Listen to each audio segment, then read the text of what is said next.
Good evening and welcome to another nighttime street photography video. Tonight I have with me the Lumix LX5. Tonight I will be using flash, and this is my first time using flash at night or even at all with street photography. So if you're up for a little adventure, stay with me. Let's go see what the little Lumix LX5 is capable of.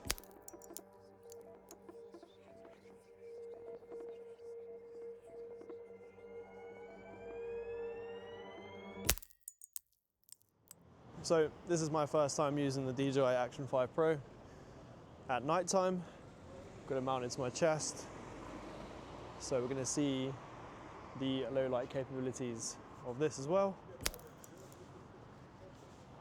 This is my first time using flash for any street photography really. I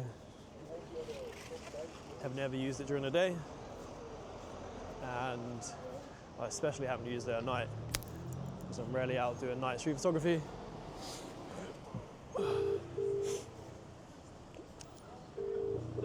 Now, kind of dial these shots in a little bit because I don't really know how the settings are looking. I'll try and sit at like 50 for this kind of stuff. Doesn't look too bad on the screen, but pumpkin people, we'll see what happens. I don't want this to be a completely clean video with immaculate edits and immaculate photos. This is a learning process for myself, and using the flash, I wonder if I can catch someone through here. The old open sign. I like that colour.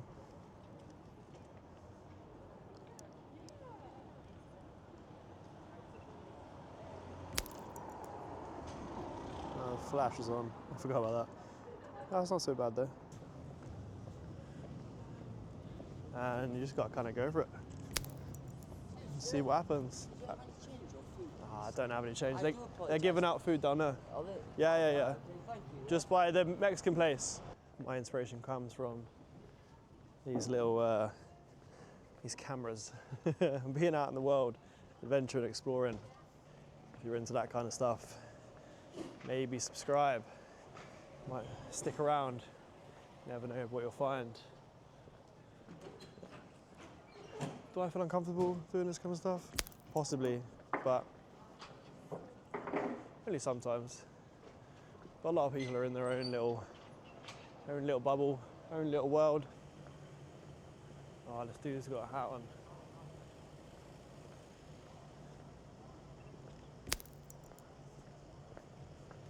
This dude looks cool as well.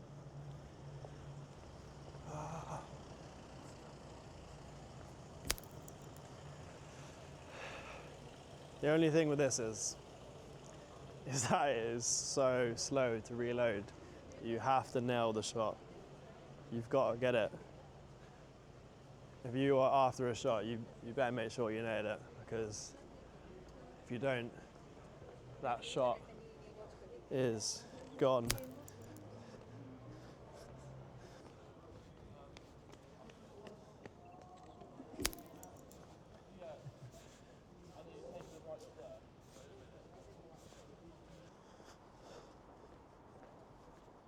So I'll be honest with you, it's harder to use flash than I thought it would be.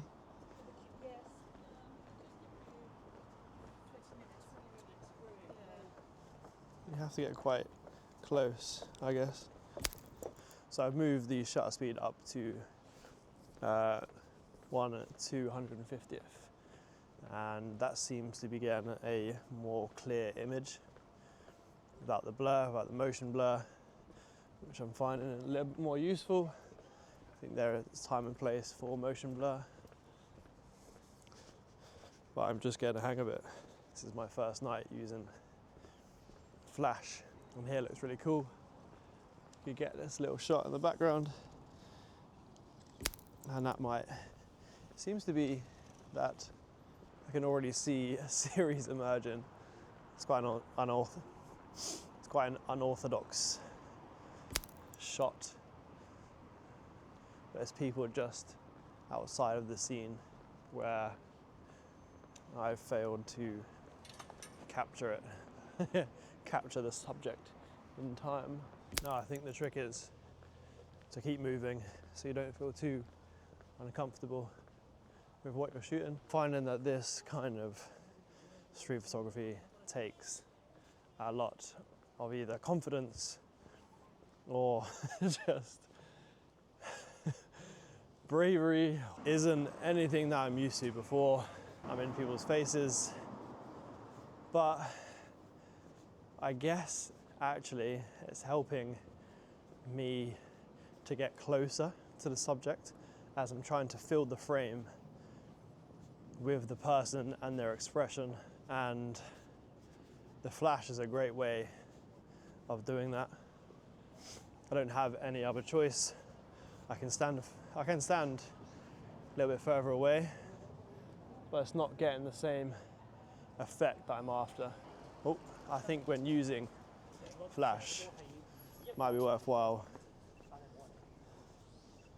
using the flash on. It's not as scary as I thought it was going to be using the flash. It's just a little bit awkward sometimes. Sometimes it works, sometimes it doesn't. There is nowhere to hide with the flash. It just kind of happens.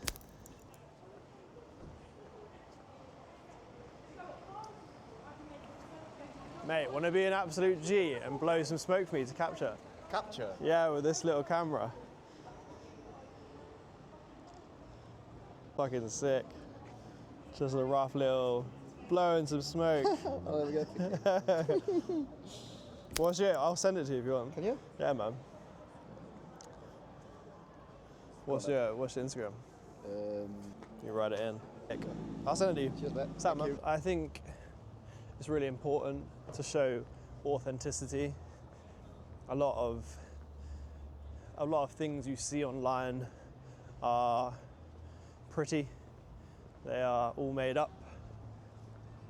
They are the completed versions of our profiles, of our lives. And I think that sometimes you just want it to be real. So I really want to show some authenticity. I want it to be messy, scrapbook-esque, and I hope that it conveys. All right, so I've been out for a while now with the Lumix LX5, and I gotta say, it is a lot of fun doing flash street photography. The battery is holding up quite well, which is quite good. So it's just so much fun. I want this video to be as raw as possible. I'm out here. This isn't a polished version of anything. This is just this is a really raw cut of my first time doing flash street photography. It is such an invasive way of doing street photography, especially when that flash goes off. You can either capture some really cool emotion, some really cool like facial expressions, or you won't. A lot of the time, as you'll see, I'm just missing the shot, and I'm not too sure whether that's me or it's just how slow this 15-year-old camera is, but we'll see what happens. I gotta say, I'm having a little bit of a fun time shooting this kind of stuff. No one said anything to me just yet, but I feel like I'm getting some, but hopefully I'm getting some raw emotion from the camera and what we're shooting. from what I'm seeing on the camera so far is that there are some cool shots. I've decided to stop and stay on this corner in Sheffield. It is West Street right now. Hey, hey, hey. I'm on West Street and yeah, it's a lot, I feel like it's a lot easier when you just stay in one spot for flash street photography. So now I've been out with the Panasonic Lumix LX5 and used it for nighttime flash street photography. I just wanted to conclude this video with a mini review on how I found it, my general experience, general shooting experience, went out with the camera, and then I just made a few little notes about the kind of like the pros and cons of using this camera. To start with, I'm going to look at the pros and some of the pros of this little camera for nighttime flash street photography is the lens. It is a f2 variable zoom, which makes it really good for low light photography. Looking back on the photos that I took, I didn't seem to go above f2.8. Rarely. I think there was one occasion where I did. And the images that were coming out don't seem too soft. They seem usable. I understand that some are blurry. I think for a 15-year-old camera, especially at nighttime using flash, I think that the photos that come out and the photos that I deem good are reasonable for this camera. I wasn't expecting 60 megapixels of clean low light photography, but I really like the images that I produced. I think that goes along with the CCD sensor, the Leica lens. It all kind of comes together to create some fantastic little images. The next pro is the size, weight. It's just so compact. It's so discreet. I can keep it in my pocket. I don't have to take out, I didn't take a bag with me or anything. I just took the camera with a coat and everything just fit in my pockets, which was really helpful. I picked this camera up because I wanted something more discreet than walking around with a Lumix S5 or the X Pro 1, and this fits the bill really nicely. Obviously, it's not so discreet when you're using flash, especially at nighttime, but even so, sometimes the way that I was shooting and kind of like on the move quite a lot, maybe it didn't even look like I had a camera and the flash was coming from somewhere else. So, well, or maybe that's what I was hoping. The next pro on the list is the flash. It's a tiny little flash, but it seemed powerful enough to capture the images that I wanted. I've never really used a flash for nighttime street photography or even street photography, so this seemed like the perfect little flash. So I'm very happy about that. And the last pro on this list are the files. I used a combination of Lightroom edits and straight out of camera JPEGs, and some of the shots that I captured I'm more than happy with. The black and white custom profile that I have on top is fantastic, and yeah, I'm really happy with the JPEGs that I captured.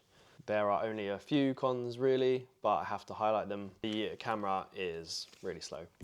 There's no denying that this camera is really slow. There was a time in the video on that night where I saw a dude with a hat on, and I wanted to capture that, and the next dude after that actually looked pretty cool as well, but the reload time on the camera was just too slow, so I ended up missing that shot. I think I also missed the other shot because of the slowness, but that could be a skill issue. And the more I use the camera, the more I might get used to how slow it shoots and being able to predict and maybe pressing the shutter a lot faster or a lot sooner so that I capture the image. There are obviously workarounds for that, but at the end of the day, it is a slower camera. It is 15 years old, so you know, what do you expect? I tried to keep the ISO at 200, but it did creep up to 400, 1600, and even 3200. You can definitely tell when the ISO is higher, the image definitely gets noisier, but that's to be expected. And I did play around with some of the denoise tools in Lightroom, and that kind of fixed a few photos. I didn't use it for all the photos, but there were a couple where I did use it, which I think you can tell. And the last con on the list that I wrote down is the battery life. So I went out with 2 batteries and the flash just kind of ate through both batteries quite quickly. Not as quickly as I thought would happen, but still quick enough. That 2 batteries probably isn't enough for a night of using the flash. But again, that's a little workaround. You can always get a couple more batteries. They're fairly cheap. Now I just wanted to go through some of the general experience for nighttime flash street photography. The biggest point that I want to make is that the flash is so intrusive. There is no hiding from a flash going off at nighttime, especially when you're trying to get so close to a human and try and capture an emotion. There's just no hiding it. I'm not a huge fan of being that intrusive. I think it's hard enough to get close enough when you're doing like daytime or even nighttime photography without flash. So sticking a flash in someone's face just feels a little bit off and a bit more intrusive than I'm used to or that I'd like to do. On the flip side of that is that I definitely felt more conscious with my camera because I knew the flash was going to go off when I was getting close to someone. But it kind of made me feel like if I can do that, if I can use flash for someone and get quite close, then what's stopping me from getting close during the day or at night time anyway without using flash? It's definitely a bit more discreet.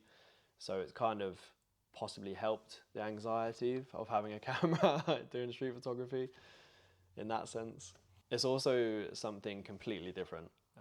Like I said, I've never done it before, so it's pushed me out of my comfort zone. I think it's really important to experience and learn new skills within your field of passion. So yeah, if you haven't tried it, definitely go out and try it. It's definitely an experience. And the last point I'm going to make is that throughout the process, in the end, it actually became quite addictive. I was really quite enjoying it by the end because once you start to see some of the results and some of the emotions and some of the interactions that you have along the way, it can be a fun, inclusive experience whilst doing street photography. You just need to get comfortable with it being so invasive and intrusive. So yeah, on the whole, it was a pretty fun experience to try out. I think the Lumix LX5 is definitely putting some fun back in street photography for me, and I'll definitely be trying out more flash street photography. Maybe during the day, maybe more at night. We'll see what happens. But yeah, that's been the mini review. So stay creative, get framing, and keep on adventuring on the weathered streets.